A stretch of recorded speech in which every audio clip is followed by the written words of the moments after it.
What's up, Faith Family? Driver's Guide and Voyagers YT here. Welcome back to another Diecast review. Today we're going to be looking at the 2015 Hot Wheels Poppa Wheelie. And this particular permutation was first introduced in the Hot Wheels Off-Road Stunt Circuit line of cars. And according to the Hot Wheels Wiki, this was one of the first variants of the car. And this was the fourth variant to be introduced. After the car's debut in 2014, similarly in the Hot Wheels Off-Road Hot Wheels Daredevils line of cars.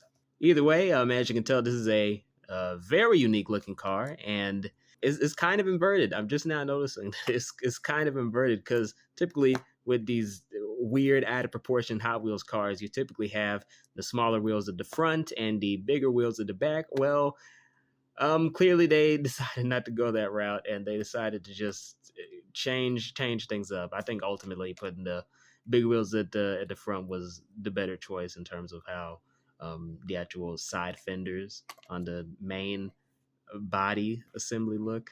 And yeah, like I said, this is a very unique design. A lot of interesting details. Very good paint job. And this is just so weird. Now, I'm going to be honest with y'all. I never had the car to this thing, so I don't have the description. I don't have any details on this car. So to me, I'm struggling to think of thoughts on this car because I have no context for it. It's like somebody just dropped this weird shark-looking just aberration in front of me. This is just so weird. I don't know what it is, bro. I guess this is one of those novelty cars that they put out sometimes where they just look weird as hell for no reason. I guess so it can stand out in your collection or something that'll look interesting to kids. And I think that's ultimately the best route for them to go, you know, because I mean, kids are the ones who buy these things, so might as well make it look interesting. But it's just weird.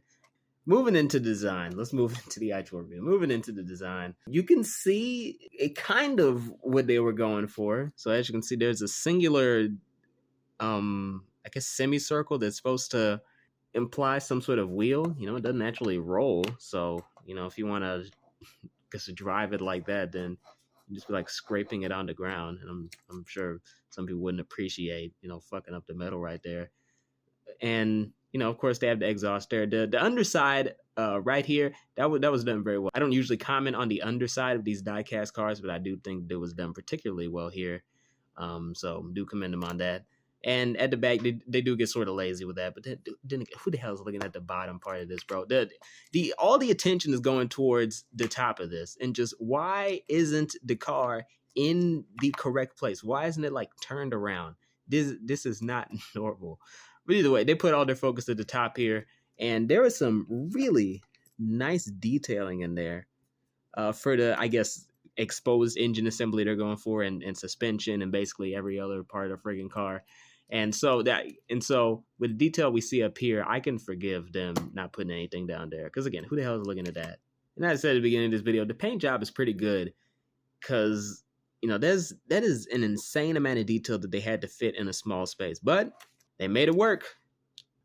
If I had to give some negatives on this car, I will say it feels too easy to tip the car over like this. And you know, aside from its ridiculous looking design, the fact that you can tip it over so easily, that's a huge detriment to the thing. And I don't know if that was a thing they could have avoided at all, but I don't know. I honestly don't think they could have avoided it, just considering how the weight is distributed on this thing, because they decided to have the weird little semicircle pseudo wheel assembly up here. And of course, you know, this blue part is going to be heavier than the back part. So it does make sense why it is that way. I just don't particularly appreciate that. And there's this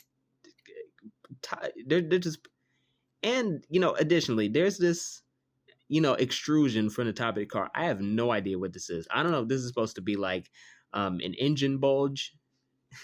You know, of course they can't put it at the front because then everything would have to fucking wire all the way through, like the driver and passenger compartment. So I can understand that.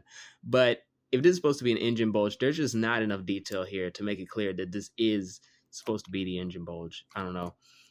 Bit of a nitpick, but it just, I don't know. It just seems weird to me. It seems like this part should have been flat. But I think overall, this is an extremely creative design. This is definitely not something I could have come up with. And yeah, this is one of the most unique Hot Wheels designs that I've ever seen. You know, it doesn't feel off brand or out of place for them. This feels like the exact type of thing that they would produce. This is one of the few cars that I've reviewed on the show where I don't think there's a single group of people that wouldn't be able to appreciate this car. Like I said, if you're a collector, a true consumer, you're going to enjoy it. If you're just a casual Hot Wheels fan, you don't necessarily have a collection you display, but you just want to pick out an interesting car for you or your kid, then I say definitely pick this up. Kids would definitely enjoy this car because there's a lot of playability here.